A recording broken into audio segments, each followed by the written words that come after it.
Hey, welcome to the podcast. This is The Surge Effect, and I'm your host, Mike Surge. This podcast will be talking about anything and everything, life in general to current events and past events, and all things about this beautiful and wonderful world that we live in. And this podcast, well, it'll probably have an effect on you.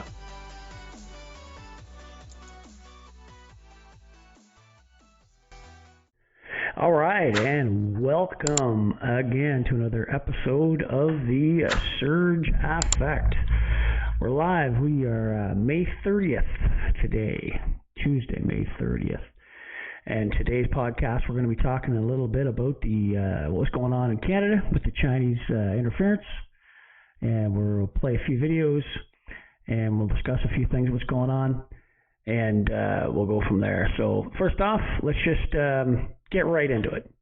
We'll get right into it. I'll show you a little clip here from of Pierre Poilievre talking about Chinese interference in our house the other day, and a few exchanges going back and forth. So we'll get right into that right now, and maybe we'll stop it and start as we go. Okay? Anyway, watch this. Have a look. The question is, has he been briefed since November 7th about whether or not a foreign power funneled money to Canadian federal candidates? Yes or no? The Right Honourable Prime Minister. Mr. Speaker, as I have said a number of times in this House, to this moment, I have not, in all the briefings I've received, there has never been information around candidates receiving money from China in the 2011 election, in the 2019 election, or in the 2021 elections. We have independent public servants who are engaged to oversee the integrity of the elections. They confirm that the elections did complete themselves with full integrity. Now we know that over the course of several months, this has not been the case.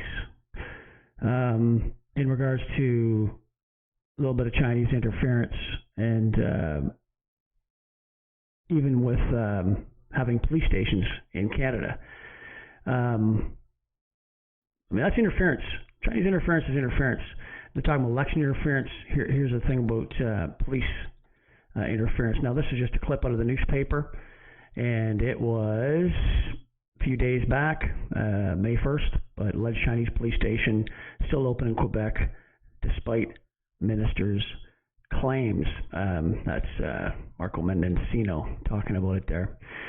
Now, here's another little clip from a newspaper. It's in regards to down in the States. The United States is cracking down on the Chinese police stations with a special tool, of course, that Canada, that we do not have available to us. But anyway, when the progressive conservatives, when they were targeted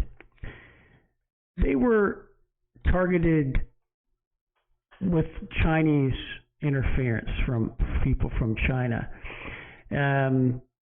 Anyway, there was a fellow by the name of Michael Chong. He was a PC, a member of parliament for the PCs. He was one of the ones that was targeted, and that's a fact. That went through the House like wildfire. Anyway, they were talking about it for days and days and days. But there's Michael Chong right there. It was suspected he was being targeted by Bejing. And it wasn't just suspected. He, in fact, was. It came out later on that, in fact, he was. Now, Jagmeet Singh, he didn't want to stay with the PCs when it came to dismissing the special rapporteur, David Johnson. And all of a sudden, one of Jagmeet Singh's, I guess one of his members, was targeted. And he actually came forward yesterday to do a little press conference, a little news conference. And I'll show a little clip of Jagmeet here. Opening talking and then about he thinks that he's going to have a motion, which is today on the House floor, to dismiss David Johnson as the special rapporteur. So let's have a listen to see what Jagmeet has to say here. Jenny Kwan will be providing an update. So Jenny Kwan, standing right behind him, she's the MP, the NDP member of Parliament that was having Chinese interference. So she's right behind him there. As well, and then I'll go to questions that you might have. So we've tabled a motion, an opposition motion, which will be presented tomorrow, debated tomorrow in the House. And in that motion, we're asking for two concrete things. First of all, given the clear apprehension of bias at this point, we are going to be asking for Mr. Johnson to step aside as special rapporteur. I've been very clear in not attacking Mr. Johnson personally, and I maintain that. Now, keep in mind, too, Pierre Poilievre has stood in the House numerous times, asked Jagmeet Singh to step up with him and help dismiss this David Johnson as a special rapporteur.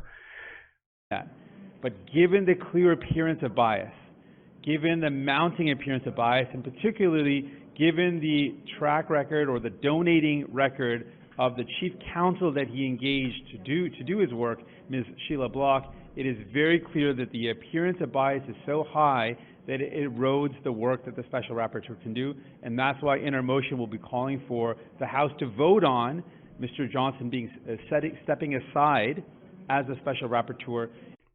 So now he's going to jump on Pierre's side now because his member and his party was influenced by China. So Jenny Kwan is her name, and this is her right here. And she, of course, she wanted to obviously answer some questions as well at that same press conference. So we'll, right now. I'll cue that up in a second here.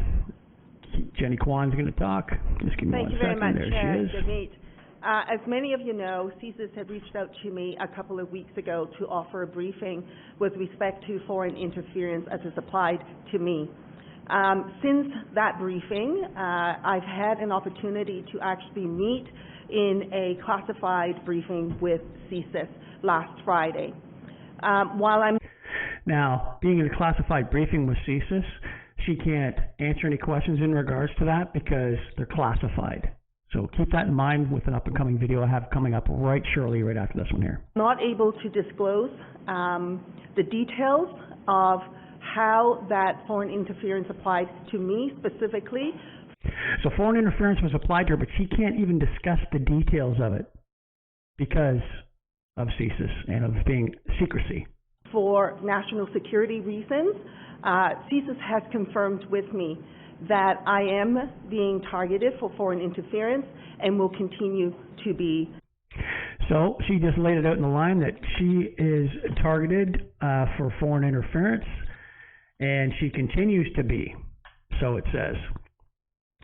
So this special rapporteur there, when I was talking about that Pierre's been talking about for a while and saying that he needs to be dismissed because of bias, because he's a family friend. I'm going to play this little clip. It's of an interview with David Johnson, and you can kind of decide for yourself whether or not you think that this gentleman should be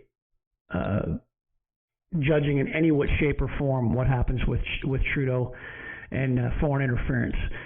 Look at it this way too. Like if you were being up on charges for anything, and you had a close family friend that had to assign your fate, that'd be the best case scenario, would it not be? Because they're going to be leaning on because they're biased towards you, of course. So anyway, like I said, I'm going to play this little clip here of David Johnson, and this is it right here. And the family have become good friends, and our friendship with Mr. Trudeau goes back to children's days when our 5 daughters and he and his 2 brothers skied together at Mont Tremblant. Yeah, tell us a little more of that, because a lot of Canadians don't realize that you, in fact, were a very good friend of Pierre Elliott. So a lot of people don't realize, like he just said, that he was in fact really good friends with Pierre Elliott Trudeau. And that your family, you knew all the Trudeau kids when they were growing up. I guess it shows what a small country Canada is, but when Mr. Trudeau left politics, came back to Montreal, his house was just on the edge of the McGill campus, and I and the rector of the University of Montreal were working very hard for him to return to the University of Montreal Faculty of Law, where he'd been a constitutional law professor, and have a joint appointment to McGill. His 3 boys were the same age as our 5 daughters, so we were kind of a ski party from time to time at Mont Tremblant, where we have a place and would ski on weekends. So we got ski buddies, ski partners. Their kids know each other. Got to know the children, and our friendship, our relationship was really built out of childhood exchanges. And our children had enormous respect for Mr. Trudeau Sr. He was a wonderful father and very good with children. He would lead them into discussions. All right, so basically in a nutshell, you see what's going on there. Everyone's saying, even himself, David Johnston has said that, he's not really a friend. I mean, he literally said that about a week ago, that he wasn't a family friend, that he just knew of them and he was acquainted with them and what have you. But right there in that interview, like I said, you could see that he in fact was a family friend. Like, come on, you can make that up for your own way of looking at it, I'm sure. So this clip is from yesterday in our House of Commons, which would have been May 29th. This is Pierre talking about China and talking about the special rapporteur. So I'm going to play this for you again, and I might talk once it's started up a few times. So have a listen to Pierre asking a question in our House of Commons in Canada. Oral questions, question orale, the Honourable Leader of the Opposition.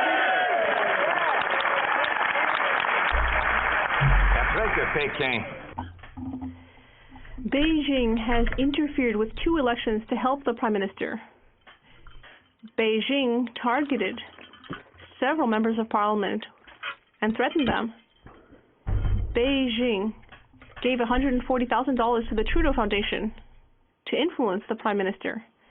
And now the Prime Minister finally appointed a special rapporteur to look into it, but he was actually another member of the Trudeau Foundation and a friend of the Prime Minister, and he's now trying to cover up the truth. Will the Prime Minister finally fire the rapporteur and start a public inquiry? The Honourable Minister of Intergovernmental Affairs. Mr. Speaker, the only person here who's trying to cover up the truth seems to be the Leader of the Opposition himself. When he was offered the opportunity to look at sensitive documents that the special rapporteur used to reach the conclusions that were made public last week, when that was offered to him, the Leader of the Opposition refused because he prefers to play politics about an issue that affects Canadian democracy. It's in the interest of all members of the House of Commons to support measures that will strengthen our democratic institutions. Opposition. No, what I refused is to be silenced. Exactly. Will not pull me into a room, stamp public documents secret, and then tell me I can't speak, because we need to speak. Exactly. Remember what Kwan was saying, that she can't talk about what happened behind closed doors, those secret documents? Same situation. If they would have asked Pierre to go in that room, read those documents, he wouldn't be able to speak about them in public or even in the House and ask questions. About the fact that Beijing interfered to help the Prime Minister in 2 successive elections, that Beijing threatened members of Parliament to try and win influence, and that Beijing gave $140,000 to the Trudeau Foundation to buy the favor of this Prime Minister. And then he names a former member of the Trudeau Foundation and a ski buddy to look into the matter, who has now only tried to cover it up. Will he fire this fake rapporteur and call a public inquiry now? The Honourable Minister for Public Safety.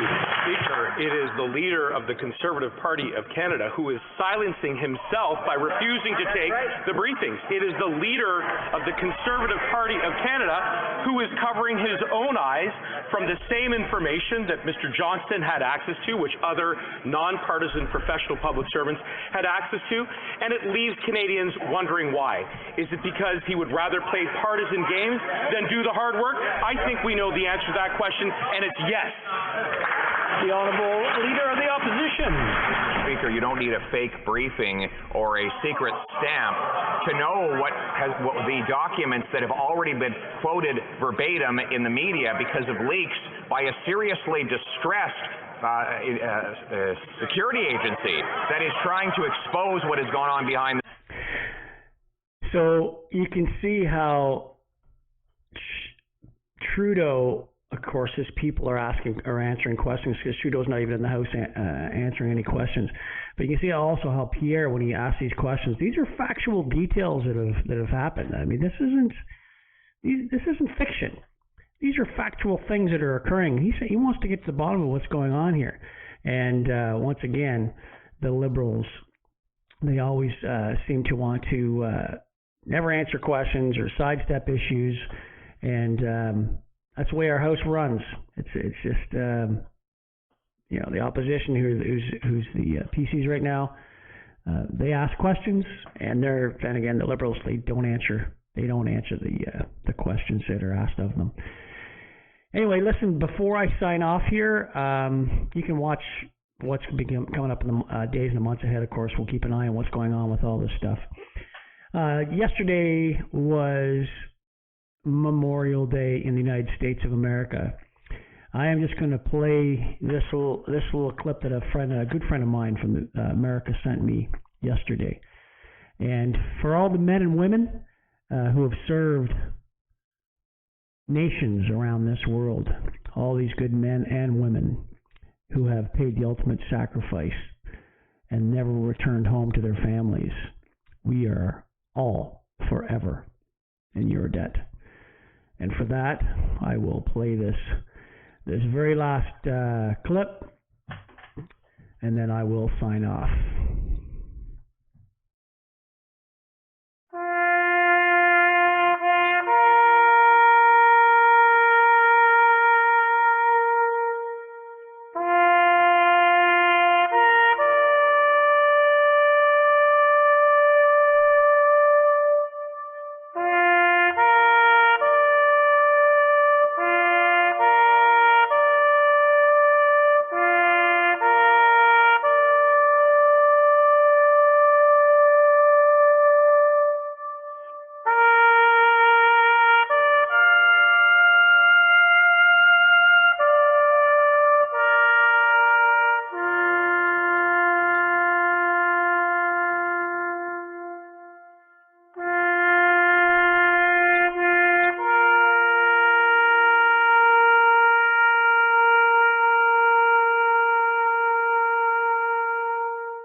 Gave me goosebumps, absolute goosebumps when I first watched that. When my friend sent that to me, it's very humbling. I was at Arlington Cemetery a little over 10 years ago with my wife and another good friend of mine, and it is a humbling experience. Before I sign off, I would just like to say this episode has been sponsored by He Shirts, She Shirts. Head on over to heshirtsheshirts.ca. Check out some of the stuff that they have to offer. They are not just another t-shirt company. This episode also sponsored by Love My Legs Owen Sound. They say to strut with confidence. They offer 3 styles of waistbands and comfort, wearability, and the only lifetime guarantee in the industry. For more information, follow them as well on Facebook. Just click on the links I will put in the description below for both He Shirts, She Shirts, as well as Love My Legs. Just click on their little link and you can follow them. I can also be found on Rumble, and I can also be found on any Android or Apple device. Simply type in The Surge Affect, and you'll see my little emblem, and you can follow me on Twitter. You can also find me on Instagram. I'm everywhere on social media. You can find me pretty much anywhere. Thank you very much for listening, and don't forget to subscribe and like, hit that little bell, and it helps out with the algorithm on YouTube, helps push things up the channel. Hopefully I'll be doing a few more of these, a little bit closer together, hopefully. I'm just trying a new format, like I said in my last podcast, and I was having some issues, so I finally got those sorted, figured out, which is great, and I'm hoping to hopefully put a few more tight things together in the future, okay? So thanks a lot for listening, everyone. Much appreciated. Please subscribe, like I said. It really, really helps with the channel. Until next time, cheers, everyone. This episode sponsored by He Shirts, She Shirts. Go to www.heshirtssheshirts.ca. Just type in the letters TSA, The Surge Effect. When you check out, type in TSA for your coupon and receive 10% off your next purchase. Thanks for listening to today's podcast, everybody.